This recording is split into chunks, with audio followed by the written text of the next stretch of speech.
हर महीना राशन मिलता है। हम लोग को 3 साल से यहाँ से राशन मिल रहा है। कभी भी फीस वगैरह के लिए कर्ज मांगते हैं तो मिल जाता है। गरीबों की मदद करने के साथ साथ उन्हें शिक्षित करने का भी इरादा कर लिया है तमीर एजुकेशनल एंड वेलफेयर ट्रस्ट ने। लॉकडाउन के समय से जब गरीब माँ बेटी जिन्हें कोई पूछने वाला भी नहीं था, तब सहारा प्रोजेक्ट के चलते उन्हें मदद किया तमीर ट्रस्ट ने। पिछले 2 सालों से हर महीने उन्हें राशन दिया, उनके बच्चों को फ्री एजुकेशन भी दिया और अब उन्होंने सहारा प्रोजेक्ट में मौजूद तमाम औरतों को इस्लामिक शिक्षा और अपने पैरों पे खड़े होकर चलने की नई उम्मीद दे रहे हैं। 26 सितंबर तमीर ट्रस्ट के फाउंडर अबू तलहा जमाल कश्मी ने सहारा में मौजूद औरतों से इसी सिलसिले में बातें किया और उन्हें समझाया भी कि वो औरतें भी दूसरे का सहारा बन पाए। आपके इधर जो सहारा प्रोजेक्ट है वो कब से आप लोगों ने शुरू किया है?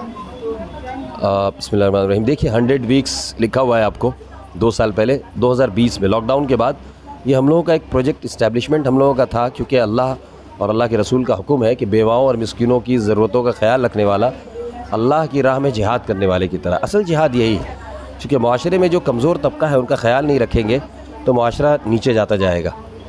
तो अल्हम्दुलिल्लाह ये तकरीबन 2.5 साल आप समझ लीजिए कि 2.5 साल से ये प्रोजेक्ट चल रहा है। कितने लोग जुड़े हैं 2.5 सालों में? कितने लोग जुड़े हैं आपसे? हम लोगों ने स्टार्ट करने के लिए उस वक्त 22 से शुरू किया था और अल्हम्दुलिल्लाह आज 108 है। अब पहले कभी इधर तमीर वेलफेयर और एजुकेशनल ट्रस्ट से कुछ मदद मिला है आपको? पहले राशन मिलता है हर महीना राशन मिलता है और रमज़ान में जैसा कपड़ा रहता है वही मिला है और कुछ नहीं। बस रमज़ान जैसा हर महीना राशन मिलता है वही राशन मिला है और ये अभी बुलाए हैं बस। राशन कितने मतलब मंथली मिलता है आपको? महीने में? मंथली में मिलता है, हर महीना मैंने कि 20 तारीख के बाद मिलता है। और कुछ पैसा वैसा नहीं मैंने राशन मिलता है महीना 20 तारीख के बाद मिलता है। शुरू हुआ था तब ये कितना था, कितना छोटा था या फिर अब जा के कितना बड़ा हुआ है? आगे तो मतलब थोड़ा छोटा सा था, अभी तो बहुत ज़्यादा हो गया। जब हम लोग थे तो उस वक्त बहुत कम था, अभी तो बहुत ज़्यादा हो गया है। 3 साल के अंदर हम लोग को 3 साल से यहाँ से राशन मिल रहा है और काफ़ी यहाँ से हेल्प होता है। हम इस यहाँ के मदरसे में काम भी करते हैं। कभी भी कोई ज़रूरत हुआ तो कभी हमको हेल्प भी मिलता है। घर में 2 बच्ची है, एक लड़का है। लड़का स्कूल में पढ़ता है। कभी भी फ़ीस वगैरह के लिए कर्ज मांगते हैं तो मिल जाता है। हम लेडीज़ पार्क मदरसा है ना, वहाँ पे काम करते हैं। हमारा सहारा अल्लाह पाक हमेशा इसको बरकरार रखे और हमेशा ऐसे ही अल्लाह पाक तरक्की और 3 दोगुनी 4 चौगुनी तरक्की दे। से आप लोगों को इंशाल्लाह फ़ायदा पहुँचवाना, ये सब चीज़ें आहिस्ते आहिस्ते हम लोग इंशाल्लाह करते जाएंगे, ठीक है। लेकिन ख़ुददारी अपने अंदर पैदा कीजिए, अपने ज़मीर को, अपने ईमान को थोड़ी चीज़ों के लिए मत बेचिए। अगर आप दूसरे जगहों से राशन ले रही हैं, अगर आप दूसरे जगहों से अपनी ज़रूरियात पूरी कर रही हैं, तो उसको जमा कर के रख कर, ये बहुत बड़ा गुनाह का काम है। हमने लॉकडाउन में बहुत कुछ बांटा था, हमने देखा ऐसे ऐसे लोग आकर राशन लेके जाते थे। मेरे घर में कल का खाने का कोई सामान नहीं होता था, मैं अपनी बता रहा हूँ पर्सनल, कि कल मैं क्या खाऊँगा। मेरे घर में सामान नहीं होता था, लेकिन उनके घरों के नीचे चावल और दाल वो स्टॉक हो चुका था, हर जगह से ले लिया था उन्होंने। ये अल्लाह की ज़ात पर यकीन की कमज़ोरी है। कल क्या खाएंगे, आज से इंतज़ाम पूरा करके बैठ जाओ।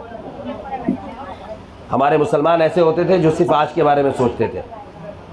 अब हम लोग कमज़ोर ईमान वाले थोड़ा बहुत सोच लें, कोई मसला नहीं है, लेकिन अल्लाह को हमेशा अपने साथ जोड़े रखिए। पूरी कायनात की कुव्वत आपके साथ होगी इंशाल्लाह। तामीर के बहुत सारे ब्रांचेज़ हैं पूरे शहर कलकत्ता में। 11 जोन में तामीर को हम लोगों ने तकसीम कर रखा है। आप लोग जहाँ से राशन लेती हैं वो तामीर का ऑफिस है, वहाँ मदरसा भी चलता है, मकतब भी चलता है, बहुत सारे और कोर्सेज भी चलते हैं। ये लोग सब उसके ज़िम्मेदार हैं, अलग अलग जगहों से आए हुए हैं सब, बहुत सारे लोग नहीं भी आए। उन इदारों का ताउन करना आप लोगों की ज़िम्मेदारी है। अभी तक हम लोगों ने कुछ नहीं बोला था। हम लोगों को बाज़ दफ़ा कुक की ज़रूरत पड़ती है, नौकरी के साथ पैसा भी देंगे उसमें इंशाल्लाह। बाज़ दफ़ा हम लोगों को क्लीनिंग करने वाले लोगों की ज़रूरत पड़ती है। आप लोग में बहुत सारे ऐसे लोग हैं, अल्लाह हिफाज़त फरमाए, कोई गलत चीज़ नहीं है, मेहनत करके काम कर रही हैं आप लोग। घरों में मिसाल के तौर पे कहीं खिदमत अंजाम दे रही हैं, तो एक हिफ्ज़ करने वाले इदारे के अंदर खिदमत अंजाम देना कितनी बरकत का ज़रिया बनेगा। हम लोगों को ज़रूरत पड़ती है, वहाँ रब्ता कीजिए। इसके अलावा दूसरे लोगों तक जो आपके रिश्तेदारों में साहिब हैसियत लोग हैं, उनको बताइए कि ये इदारा अच्छा काम कर रहा है, अल्हम्दुलिल्लाह हम लोग इससे जुड़े हुए हैं, बहुत फ़ायदा उठाते हैं अल्हम्दुलिल्लाह। आप लोग इसका ताउन कीजिए। आप लोग अपनी नमाज़ों में दुआ कीजिए हम लोगों के लिए, सेहत आफियत के लिए, तंदुरुस्ती के लिए। ये जो टीम बैठी है और ऐसे सैकड़ों लोग हैं जो यहाँ नहीं है, और ऐसे बहुत सारे लोग डोनर्स हैं जो हमारे बीच में नहीं है। उन सब के लिए दुआ कीजिए कि अल्लाह जिन जिन ने हमारी ज़रूरियात को पूरा करने के लिए ताउन किया, अल्लाह उन सब की मग़फ़िरत फरमा दे, उनकी दुनिया ठीक कर दे, उनको राह रास्त पर रख, हिदायत वाली दौलत दे। ठीक है, दुआ करना है इंशाअल्लाह, ये हमारा ताउन है। इस तामीर के लिए दुआ कीजिए और हम सब के लिए कीजिए कि अल्लाह हम लोगों में भी वो जज्बा अता करे कि हम लोग हर एक छोटे से छोटे काम को बस अपना मकसद बना करके आगे निकलने की कोशिश करें इंशाअल्लाह। आप लोग यहाँ सब जो है इकट्ठा हुए उसके लिए बहुत बहुत शुक्रिया। आप लोग से बस यही दुआ है कि हम लोग के लिए भी दुआ करिए, तामीर के लिए भी दुआ कीजिए। हम यहाँ पे स्टार्टिंग से और हमेशा इनके काम मुझे बहुत अच्छे लगे, बहुत इंस्पायर। और आप लोग में भी एक जो है जज्बा होना चाहिए, चाहे आप लोग यंग है या चाहे आप लोग मतलब थोड़े उम्र भी हो गए, कोई बात नहीं है, मगर एक होना चाहिए कि इंसान को अपना आइडेंटिटी बनाना चाहिए, किसी के मोहताज नहीं, बस अल्लाह के मोहताज होना चाहिए।